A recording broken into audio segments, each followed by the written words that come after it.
Welcome to the Get Your Pink Back Project. I'm your host, Dr. Christelle Oliver Dussault, and this is your space to pause, breathe, and return to yourself. One story, one insight, one conversation at a time. Let's begin. Hi, everyone, and welcome back to the Get Your Pink Back podcast. I'm your host, Dr. Christelle Oliver Dussault, and I am so grateful that you're here today. This project was born out of something deeply personal, something many of us experience but rarely speak out loud. For years, I carried this quiet sense that I had drifted away from myself. I could feel the weight of everyone else's needs, the invisible load, the constant expectations, and underneath it all, a version of me who had slowly faded away in the background. Maybe you felt that too, and maybe that's why you're here. Get Your Pink Back is a movement built on a simple truth. Women lose parts of themselves when they care for others, but we can also find ourselves again. And this podcast is one way we're doing that. And before I go any further, I want to share something important. The reason why this project is called Get Your Pink Back. The name wasn't chosen because pink is cute or trendy or feminine. It comes from nature, from a story that stuck with me so deeply I couldn't shake it. Flamingos aren't born pink. They become pink. Their color, that vibrant, unmistakable pink, comes from what they eat, what they consume, what nourishes them, what fills them. And during periods when they're raising their young, something incredible happens. Their color slowly fades.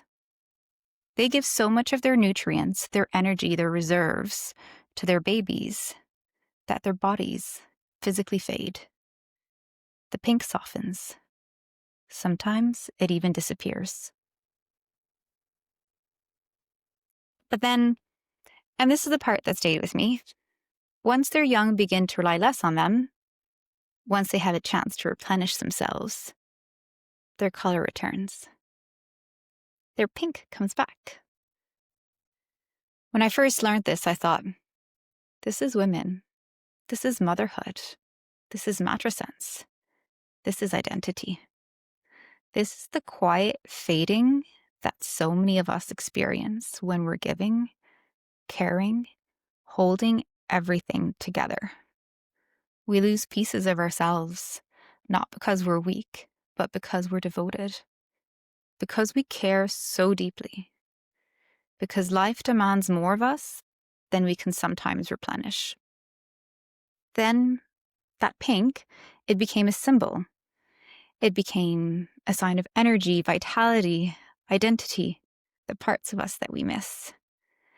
And the process of getting our pink back isn't about going back to who we were before. It's about rediscovering who we are now, reclaiming our nourishment, feeding our soul, letting color return to us in a new way.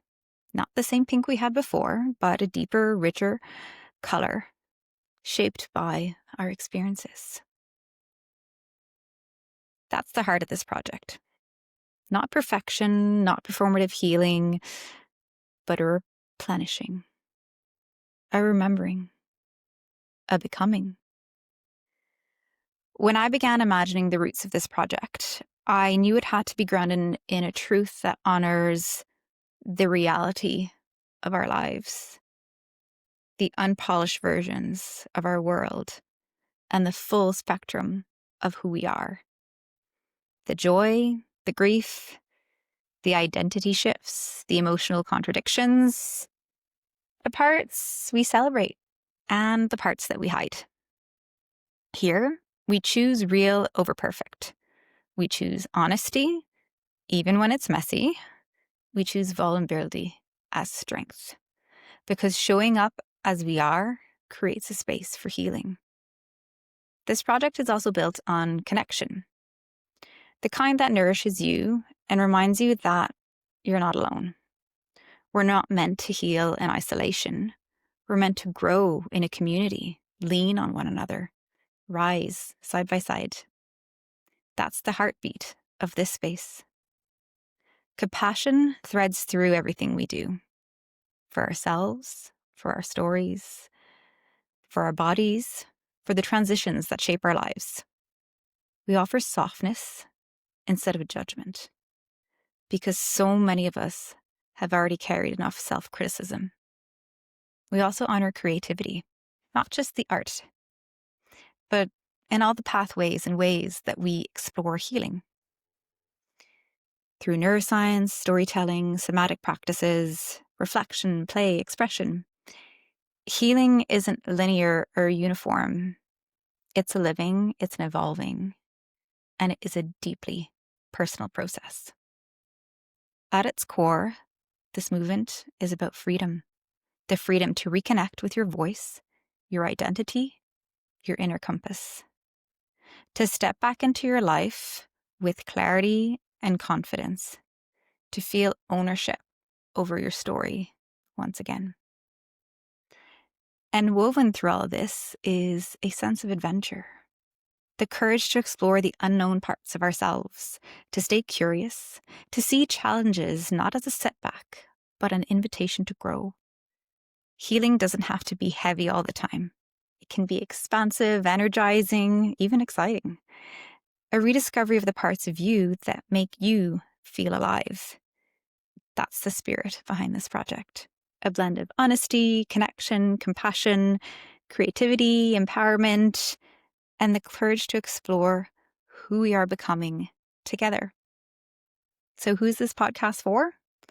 It's for the woman who feels like she's lost her spark, for the woman who is overstretched, overwhelmed, operating in autopilot, for the woman who keeps the hard thoughts tucked away in the shadows because she doesn't want to burden anyone. It's for the woman who craves depth, meaning, connection, not surface level advice or toxic positivity. It's for the woman searching for clarity, vitality, belonging, and the freedom to feel like herself again. It's for the woman who wants to feel alive, who wants to feel her pink again. And that's why this podcast exists, to bring into the light the conversations so many of us keep in the dark, to name the thoughts that we're afraid to say, to destigmatize the struggles we carry quietly, to help us feel less alone, more connected, and more understood. And here's how we'll do that. We'll be hearing from everyday, extraordinary women just like you, who've lived through identity shifts, reinventions, matrescence, burnout, joy, and growth. Their stories won't be polished or filtered. They'll be honest, human, and full of the kind of wisdom that only comes from lived experience. At times, we'll bring in experts to help us understand the emotional, cognitive, and physical layers beneath these stories. And there will be solo episodes with me where I explore themes like matrescence, identity shifts, somatic awareness, and tools to reconnect with yourself. These will be quieter moments, spaces to pause and reflect, where curiosity meets compassion, and where you're invited back to yourself.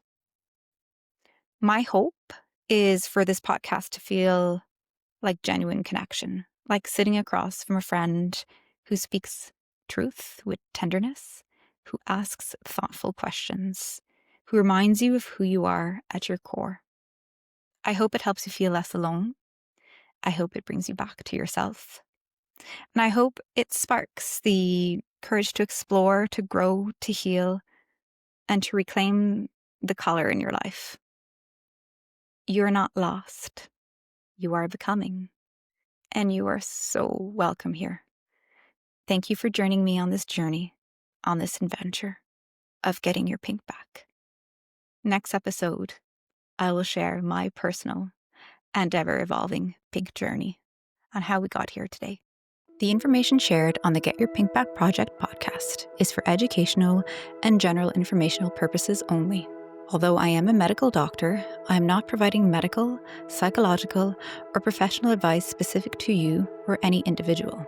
This podcast does not establish a physician-patient relationship, and the content should not be used as a substitute for personalized medical care, mental health support, diagnosis, or treatment.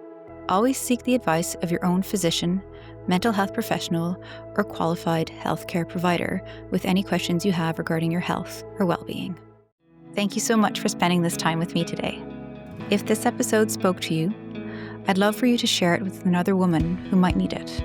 And if you feel called, leave a rating or review. It helps grow this community. Remember, you are not lost, you are becoming. I'll see you next time on the Get Your Pink Back Project podcast.